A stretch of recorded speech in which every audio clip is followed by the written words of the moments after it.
Hai teman-teman, apakah teman-teman sudah tahu sistem pertahanan udara Iron Dome? Sistem ini menjadi salah satu sistem pertahanan udara terbaik di dunia. Pasti teman-teman semua sudah pernah mendengar tentang serangan rudal Hamas yang ditujukan ke Israel pada bulan Mei yang lalu. Dalam peristiwa ini, setidaknya 3.000 rudal diluncurkan untuk menyerang Israel. Namun, 90% dari rudal tersebut berhasil dilumpuhkan oleh sistem Iron Dome ini. Tidak bisa dibayangkan ya, apabila sistem ini tidak ada, pasti akan memakan banyak korban jiwa. Nah, tahukah teman-teman bahwa di balik sistem yang canggih ini terdapat kecerdasan buatan yang mengatur Iron Dome agar bisa bekerja? Kami di sini akan menjelaskan mengenai agen kecerdasan buatan yang ada di balik Iron Dome ini. Mari kita sambut Rakai. Oke, sebelum itu, apakah kalian tahu apa sih agen AI itu? Nah, agen AI itu adalah sebuah entitas otonom yang dapat membantu pekerjaan manusia sesuai dengan tujuan dia dirancang. Berbeda halnya dengan agen-agen yang kalian lihat di film. Nah, agen AI ini ia berperan dengan menggunakan sistem komputer. Nah, bagaimana sih cara kerjanya Iron Dome yang merupakan sebuah agen AI itu tadi? Oke, lihat gambar di samping saya ini. Kita urut dari nomor 1. Ketika ada rudal yang datang, lalu radar itu akan mendeteksi rudal yang datang tersebut ketika sudah masuk ke radius radarnya. Nah, lalu ketika dia mendeteksi, dia akan memberikan sinyal kepada kontrol sistem.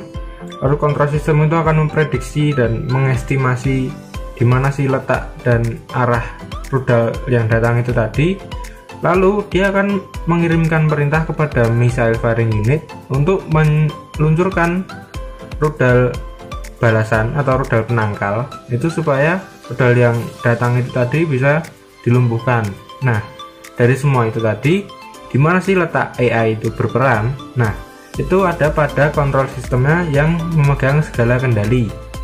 Oke, di dalam agen AI ini ada sebuah istilah namanya PAGE. Nah, itu akan dijelaskan oleh teman saya, Sri Mahaga Makrom. Baiklah, saya akan melanjutkan presentasi dari teman saya Miguel.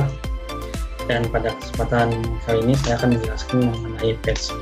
PAGE merupakan singkatan dari Percept, Action, Goal, dan Environment. Dalam hal ini yang menjadi Percept adalah Iron Dome-nya itu sendiri, yang dimana datangnya rudal serangan dari berbagai tempat yang telah dideteksi oleh radar. Nah, action atau tindakan yang dilakukan adalah mengirimkan rudal balasan untuk menghentikan serangan dari rudalnya.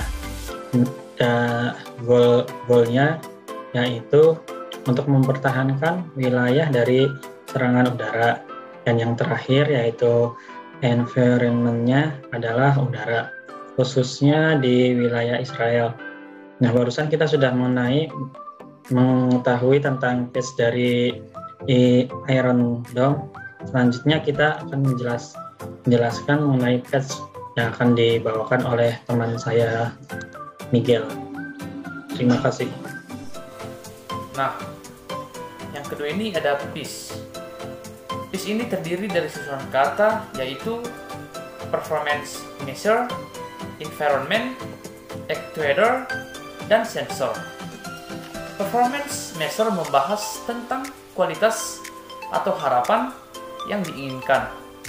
Pada Iron Dome, yang menjadi Performance Measure ialah wilayah yang aman dan masyarakat tentram dan terlindungi. Environment membahas mengenai lingkungan yang akan dihadapi oleh agen. Yang menjadi environment-nya pada Iron Dome ialah udara, yang khususnya di wilayah Israel. Nah, yang kedua ini ada actuators, yang membahas mengenai alat yang akan mendukung pencapaian tujuan. Dalam Iron Dome, actuators berupa peluru intercept, missile firing unit, dan battle management and weapon control atau BMC atau kontrol sistemnya. Nah, yang terakhir ini ada sensor. Sensor ini membahas mengenai alat atau cara agen yang mendeteksi kondisi lingkungan. Cara Iron Dome mendeteksi kondisi lingkungannya ialah dengan menggunakan radar beradius 4 km, 2,5 mili, hingga 70 km, 43 mili. Agen kecerdasan buatan dalam sistem Iron Dome berjenis Model Based Reflect. Ketika ada rudal yang masuk ke dalam radius radar, radar akan memberi sinyal ke kontrol sistem untuk meluncurkan rudal penangkal. Setelah meluncurkan rudal penangkal, Iron Dome tetap melakukan pengecekan terhadap kondisi di lingkungan. Iron Dome akan membuat semacam model lingkungan, kemudian akan melakukan pengecekan bagaimana lingkungan tersebut berubah. Kemudian menerapkan suatu tindakan apabila diperlukan. Misalnya, ketika rudal serangan yang akan dihadang berbelok arah, Iron Dome akan ikut membelokkan arah dan tetap mengejar rudal serangan tersebut. Lingkungan yang pertama, jenis lingkungan ini dibagi menjadi beberapa bagian, yaitu ada full observable, ada deterministic, ada episodic, dynamic, ada continuous, dan ada single agent. Nah, dalam hal ini yang menjadi full observable-nya adalah sensor agent atau radar, yang dimana memberikan akses untuk melengkapi status lingkungan pada tiap titik dalam satu waktu. Sensor tersebut akan mendeteksi semua aspek yang relevan seperti arah proyeksi, rangsangan, dan lokasi tepatnya pada kontrol sistem untuk meluncurkan roket penangkal. Pada bagian deterministik adalah keadaan selanjutnya yang ditentukan oleh keadaan sekarang dan tindakan Iron Dome. Iron Dome akan meluncurkan rudal balasan dengan timing yang sesuai dengan rudal serangan. Pada episodik, setiap tindakan penangkal rudal tidak mempengaruhi satu sama lain. Selanjutnya, jenis lingkungan Iron Dome itu bersifat dynamic. Hal ini tampak pada lokasi rudal yang ketika dideteksi oleh radar itu pasti akan bergerak selama kontrol sistem itu melakukan penyesuaian untuk meluncurkan rudal penangkal. Selain itu, Iron Dome juga memiliki sifat continuous.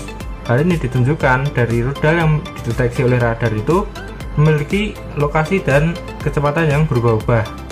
Nah, yang terakhir itu bersifat single agent.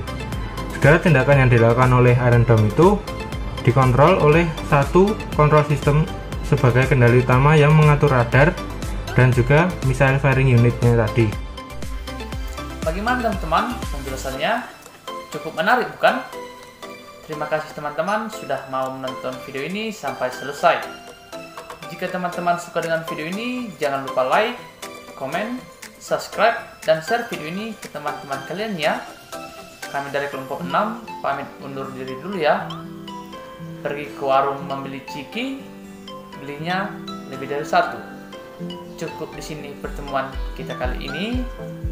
Sampai berjumpa di lain waktu.